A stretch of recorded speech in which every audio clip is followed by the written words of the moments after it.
সকল বোর্ড 18 থেকে সকল বোর্ড 18। তো সকল বোর্ড 18-তে তোমার যে কোশ্চেনটা ছিল সেই কোশ্চেনটা ছিল এরকম যে দেখো এই জায়গায় গতে কি বলছে যে রেফারেন্স সৃষ্ট শব্দের কম্পাঙ্ক নির্ণয় করো। তো কম্পাঙ্ক নির্ণয় করার জন্য তোমাকে যা যা দেওয়া আছে ইনফরমেশন অনুযায়ী তোমার কাজ করতে হবে।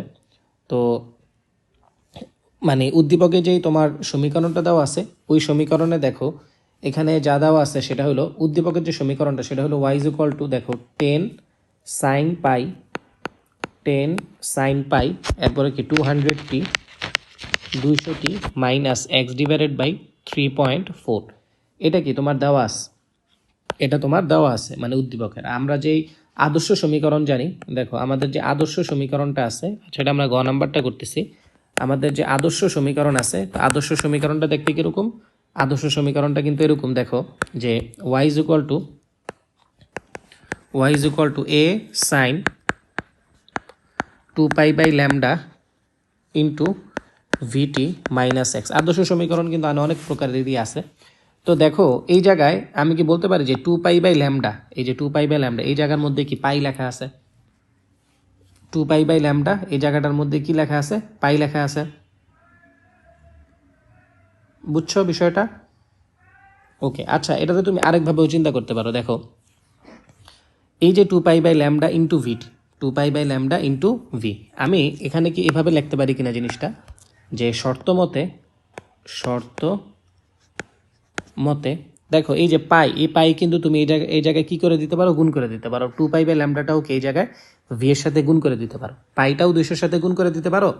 আবার এই জায়গায় যে 2π/λ ইন্টু ভিটি এটাও কিন্তু একে অপরের সাথে কি করে দিতে পারো, গুণ করে দিতে পারো। তাহলে তুমি কি শর্ত মতে এটা এইভাবে লিখতে পারো কিনা যে দেখো 2π/λ ইন্টু ভি মানে গুণ করে দিছো 2π/λ ইন্টু ভি, এটাও আবার কি গুণ করে দাও, এটাও আবার কি করে দাও, গুণ করে দাও, ইজ ইকুয়াল টু আমি এই জায়গায় লিখতে পারি 200 পাই।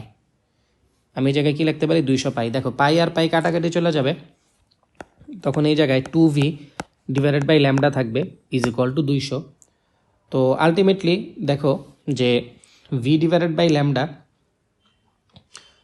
ভি ডিভাইডেড বাই কি আছে ল্যামডা, তো ভি ডিভাইডেড বাই ল্যামডার বদলে তুমি লিখতে পারো F, V divided by lambda, এই যে দেখো ভি ডিভাইডেড বাই ল্যামডার বদলে তুমি লিখতে পারো এফ, এই যে এফ, তাহলে এফ ইজ ইকুয়াল টু এদিকে আসে কত 100 হার্টজ।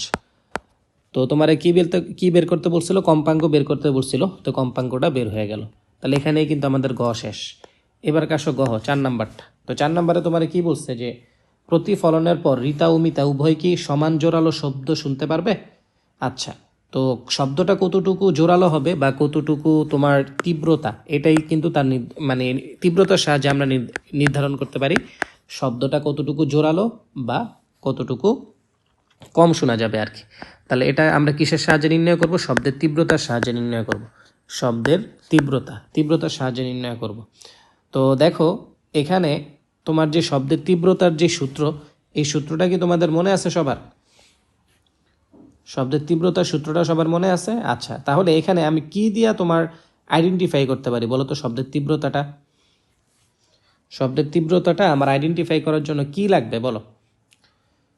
আমরা এই সূত্রটা কি ব্যবহার করতে পারি যে আই সমানুপাতিক আর স্কোয়ার, ওই যে ব্যাসার্ধ, এটা ব্যবহার করতে পারি আমরা, বলো তো।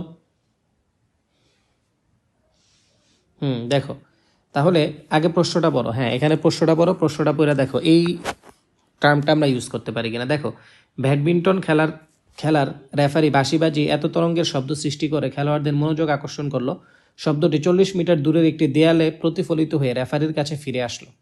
ওকে, ভালো কথা। রেফারি থেকে দেয়ালের দিকে 13.6 মিটার দূরে রিতা এবং 18.7 মিটার দূরে মিতা নামের খেলোয়াড় দাঁড়িয়েছিল। বুঝছো?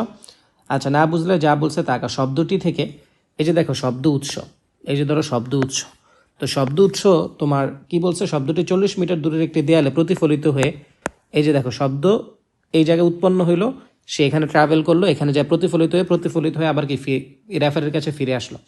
রেফারি থেকে দেয়ালের দিকে 13.6 মিটার দূরে, দেখো রেফারি থেকে দেয়ালের দিকে 13.6 মিটার দূরে, 13.6 মিটার দূরে রিতা, রেফারি থেকে কতটুকু দূরে 13.6 মিটার দূরে কে দাঁড়ায় আছে, রিতা দাঁড়ায় আছে, এবং 18.7 মিটার দূরে মিতা দাঁড়ায় আছে। এই যে মিতা এখানে দাঁড়ায় আছে, তো মিতা যদি এদিকে দাঁড়ায় থাকে তাহলে তখন কত হবে, এই যে 18.7 মিটার দূরে কে দাঁড়ায় আছে? মিতা দাঁড়ায় আছে। আচ্ছা, তো তোমার এখন লাগবে কি? ব্যাসার্ধটা। তো তুমি যদি ব্যাসার্ধটা বের করতে চাও, আমি কি বলতে পারি এই যে রিতা, এই রিতা মূলত দেয়াল থেকে কতটুকু দূরে আছে? দেখো, রিতা মূলত দেয়াল থেকে এতটুকু দূরে আছে। তাহলে রিতা কতটুকু দূরে আছে এটা যদি তোমার বের করতে বলো, তখন তুমি বলবা পুরোটা হলো 40 মাইনাস 13.6 মিটার। তাহলে এটা তুমি ক্যালকুলেটারে বসাইলে আসে 26.4 মিটার। তুমি যদি এবার মিটার কথা বলো, মিতা কতটুকু দূরে আছে? 40 মাইনাস এখানে আছে 18.7 মিটার। তাহলে 40 থেকে এটা যদি বাদ দাও, তখন থাকে 21.3 মিটার। এতটুকু দূরে আছে, এতটুকু দূরে আছে। তাহলে এটাই কি তোমার এই জায়গায় আসলে দূরত্বটা হিসাবে কাজ করবে, যে শব্দের যেই বাড়ি খাইছে, শব্দটা বাড়ি খায় যে তোমার শ্রবণ হয়েছে। হ্যাঁ হ্যাঁ, বুঝতে পারছো। তাহলে এই জায়গায় আমি ডাইরেক্ট লিখে দিতে পারি যে আই আর আরেকটা কি আই এম। আই এর সাথে আর এর সম্পর্ক কিরকম? সমানুপাতিক না ব্যস্তানুপাতিক? ও আচ্ছা আচ্ছা, সরি সরি সরি, আর এর সাথে তো আর এর সম্পর্ক কি? ব্যস্তানুপাতিক। সরি সরি, সমানুপাতিক আর স্কোয়ার। হ্যাঁ হ্যাঁ, সরি, আই আর এদিকে হবে কি? I M. তাহলে এই জায়গায় কি হবে? আর M divided by of R রিতাকটা, ঠিক আছে, হোল স্কোয়ার। বুঝছো? Whole square. তাহলে এই জায়গায় তুমি ভ্যালুগুলা